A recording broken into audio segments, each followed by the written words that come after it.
Hello friends, so welcome to our new vlog Nainital Traveling Part 2.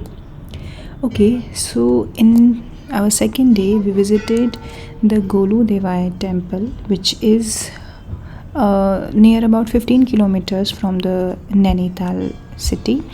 And बिल्कुल hills के ऊपर ये बना हुआ है रास्ता, बहुत अच्छा है यहाँ तक पहुँचने का। आप गाड़ी से बाइक से जा सकते हैं इजीली। तो जो गोलू देवता का जो टेंपल है वो भोवाली के पास में है, और जो हम महेश्वर के रूट पे जाते हैं उस रूट पे वहाँ पे पड़ता है। सो डायरेक्ट तो आपको वहाँ पे बसेस वगैरह नहीं मिलेगी, आपको कैब से या अपने व्हीकल से ही जाना पड़ेगा। और बहुत हाइट पे बना हुआ है ये मंदिर, और बहुत सुंदर बना हुआ है। बिकॉज सुंदर इसका बना हुआ है, जो घंटियाँ लगी हुई हैं यहाँ पे, उसकी जो आवाज़ आती रहती है। और हाइट पे होने की वजह से पूरा सिटी व्यू जो है आपको पूरा दिखता है इसके ऊपर से।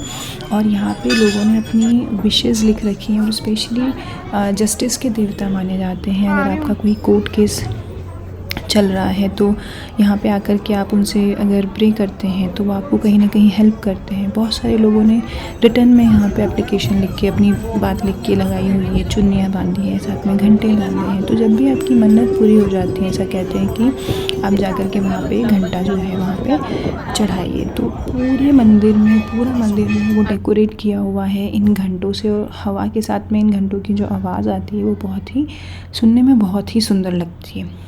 तो बहुत ही छोटा सा और कॉम्प्लेक्स सा ये मंदिर बना हुआ है। आपको पूरा जो सर्कल में जैसे जाना पड़ता है तो बहुत ही झुक कर के और ऐसे जाना पड़ता है।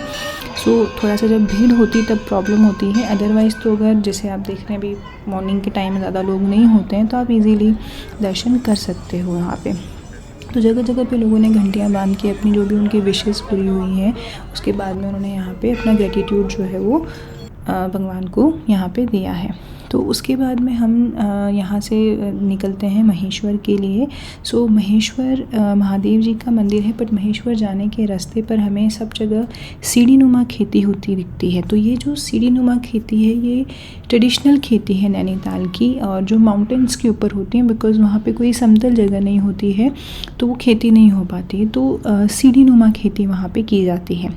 तो वहाँ पे चाय के बागान हैं, चाहे एप्पल के हैं, किसी भी फ्रूट के हैं, सारे बागान जो है वो इसी तरह से सीढ़ी नुमा खेती करके और वहाँ पे किए जाते हैं। बहुत सुंदर लगता है देख करके, जब हम दूर से देखते हैं कि किस तरह से उन्होंने कितनी मेहनत से इसको सीढ़ी नुमा बना करके और खेती की है। तो क्योंकि बहुत टाइम लगता है, अभी के टाइम पे वहाँ पे इस तरह से सिर्फ जो लैंड्स बनी हुई हैं वहाँ पे खेती होती है, अदरवाइज़ जो पुराने बागान्स बने हुए, क्योंकि पूरे रास्ते में ये बागान आपको दिखते हैं, है ना।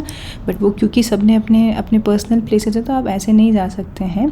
So this is the Himalaya view point. यहाँ से कहते हैं कि हिमालय डायरेक्ट दिखता है। अभी बहुत फॉगी था तो इस वजह से नहीं दिख रहा था हिमालय, अदरवाइज़ इस पॉइंट से जो है वो सीधा हिमालय व्यू दिखता है।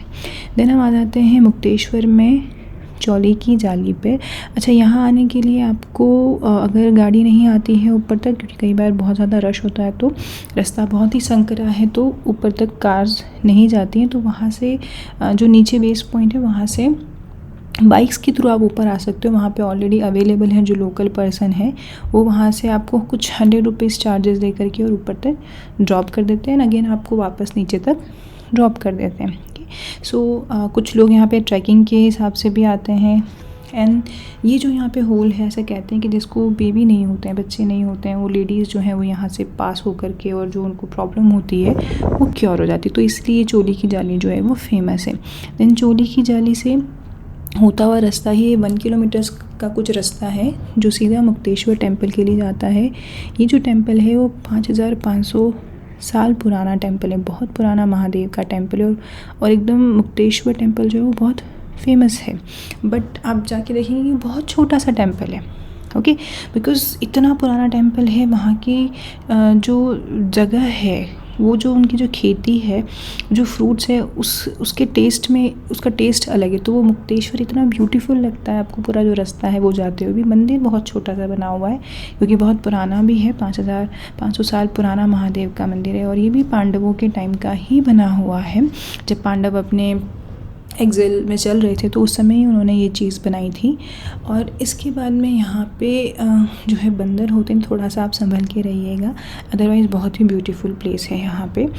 उसके बाद में नेक्स्ट डे हम नैनीताल से हमें निकलना था, तो हमने चेकआउट करके और नैनीताल से हम निकल गए, बट हमारी लेक देखनी बाकी थी। तो हम सबसे पहले वहाँ पे गए सत्ताल लेक। तो सत्ताल लेक जो है यहाँ पे आपको पहुँचने के लिए जो है वो कैब से, खुद की कैब से जाना पड़ेगा, बिकॉज़ डायरेक्ट कोई बसेस या रेलवे स्टेशन नहीं है आसपास। काठगोदाम है, तो काठगोदाम से आप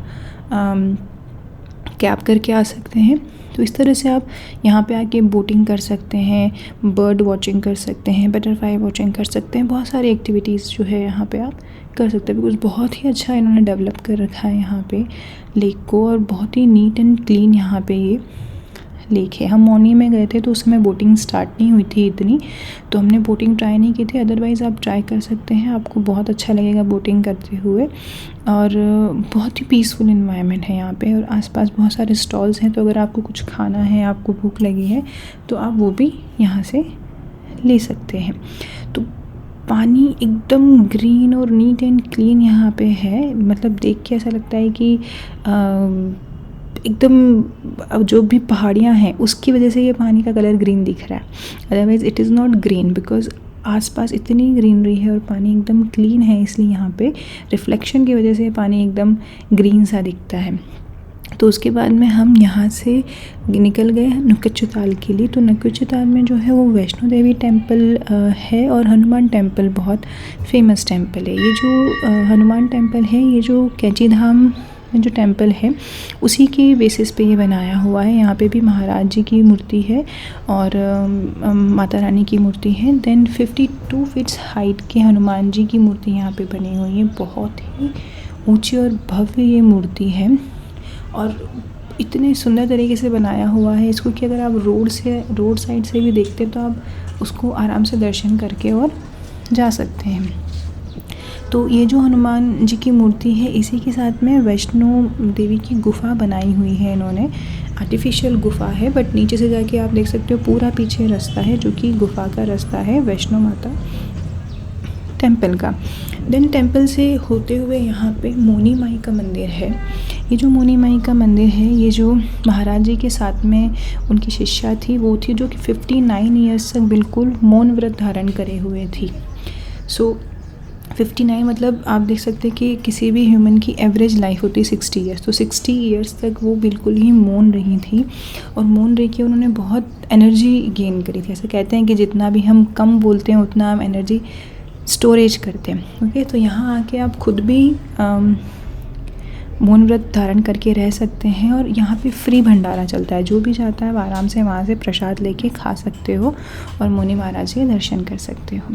देन उसके बाद में हम गए थे भीमताल लेक जो है वो भीम की वजह से बनी हुई थी। तो जब महाभारत काल में भीम ने अपने गदा से पानी लाया था, तो ये उसकी वजह से यहाँ पे भीमताल जो है वो माउंटेन्स के बीच में बनी हुई है। इसका पानी भी आप देख रहे हो बिल्कुल ग्रीन पानी है, बिकॉज रिफ्लेक्शन है पूरा पहाड़ियों का जो भी आसपास ग्रीनरी है उसकी वजह से, और बहुत ही ब्यूटीफुल यहाँ पे जितनी भी दूसरी भी लेक हैं वो बहुत ही सुंदर और बहुत huge and neat and clean है। So thank you for watching this blog. Stay tune for my next blog. Thank you very much.